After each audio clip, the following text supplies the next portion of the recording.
It is so incredibly amazing to me how I can read a story in the Bible that I have read thousands of times and read the one passage that never caught my eye before.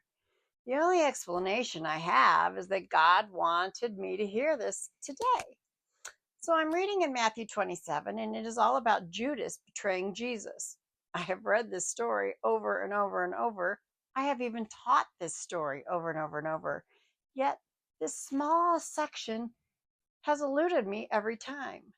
Matthew 27, 3 and 4. When Judas, who had betrayed him, Jesus, was condemned, he was seized with remorse and returned the 30 silver coins to the chief priest and the elders. I have sinned, he said, for I have betrayed innocent blood. Why had I skimmed over that verse for the past 40 years? I knew that Judas hung himself, and which he stated in verse 5. But why did I not know that Judas wanted to return the money and backpedal? That gives me empathy toward Judas that I didn't have before.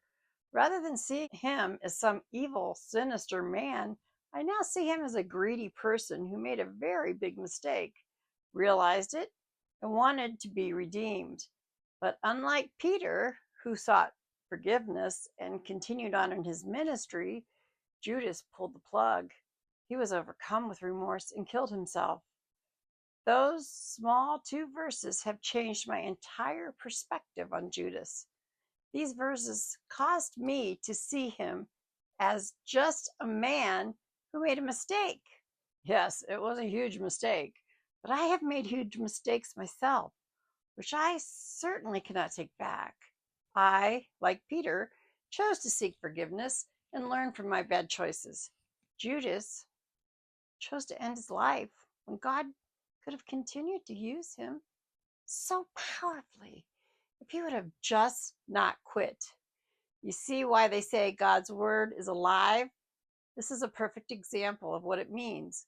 When you are intentionally reading God's word slowly and thoughtfully, it's sort of like Jesus is sitting in the room saying, Here, I'm going to allow you to understand the depth of this small section in this huge book right now. But you got to open the book in order to learn it.